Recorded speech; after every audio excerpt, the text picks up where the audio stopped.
Ang programang ito ay rated SPG. Striktong patnubay at gabay ng magulang ang kailangan. Maaaring may masiselang tema, lengguwahe, karahasan, sexual, horror o droga na hindi angkop sa mga... Po namin kung saan nagtatago si Balahadja pati yung mga kasama niya. Merong informant na nag-tip sa amin. Ready na rin po yung mga tao para hulihin sila. Saan niyo ko... Narito na nga ang ating pakabangan ngayong Sabado sa abot kamay na pangarap. Nagkukunwari nga itong si Zoe na hindi niya narinig ang pinag-uusapan ni Moira at dito ni Balahadja na kinakailangan daw pauwiin ni Moira ang kanyang anak nang sa ganon ay maisagawa na nila ang pagligpit dito sa matanda.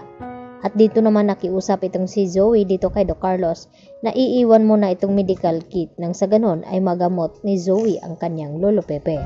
At dito nga na nagkausap ang dalawa na si Pepe at itong si Zoe. At talagang tumalab naman ang pakitang tao at pakipagbati ni Don Pepe dito nga kay Zoe. At sinabi niya nga dito ni Don Pepe kay Zoe na kahit anong mangyari ay apo niya rin ito. At siguraduhin niya na hindi ito madadamay itong si Zoe. Kaya nagulat naman itong si Don Pepe nang sabihin nga dito ni Zoe. Natutulungan niya nga itong si Don Pepe na makatakas dito kina Moira at Balahadja.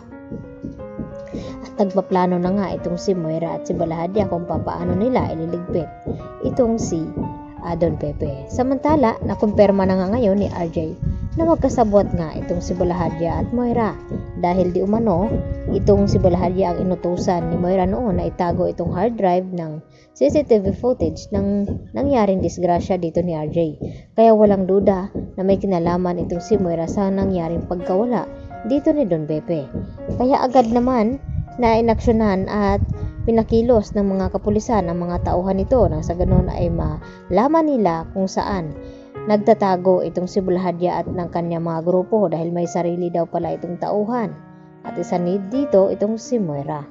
At dito na nga nakumpirma ng mga pulis kung saan daw nagtatago ang hideout dito ni Balahadja at ng kanyang mga kasama. At anytime ay pwede na nga daw nila itong sugurin at hulihin. Nakahanda na rin daw ang mga tauhan ng mga pulis na sasama sa kanila. At ang gusto pang mangyari dito ni RJ, nasasama daw siya sa mga pulis na iligtas ang kanyang ama. Samantala, ito na nga ibinigay na nga ni Zoe itong makakatulong kay Don Pepe na makatakas. At sigurado daw na kung isasaksak daw ito ni Don Pepe sa kanila ay makakatulog daw ang mga ito. Subalit wala ngang matibay na lakas itong si Don Pepe na labanan niya itong sina Balahadja at Moira dahil ang gusto ngang mangyari na ililipat na nga nila ito ng pinaglalagyan itong si Don Pepe na sa ganun ay maligpit na nga nila itong matanda. Maabutan pa nga ba nila RJ at ng mga pulis na maitakas nila itong si Don Pepe. At nalaman na nga ngayon ni Annalyn kung saan nagtatago ang mga kidnappers sa kanyang lolo. At dito naman na nagpaalam itong si Annalyn kay Doc Lindon na gustong mangyari din ito na gusto niyang sundan ng mga pulis kung saan pupuntahan kung nasaan ang kanyang lolo at makatulong sa pagligtas nito. At nag-aalala naman itong si Doc Lindon na baka mapahamak itong si Annalyn at sana raw ay walang makakaalam. Subalit baka dito naman haharang itong si Carlos Benitez na makawadamay itong kanyang anak na si Zoe. At nagtanong itong si Doc Ray Meneses dito kina RJ at Giselle na alam na ba daw ito ni Zoe. At wala namang balak itong si Giselle na ipaalam dito kay Zoe dahil alam niya kakampi siya ng kanyang ina.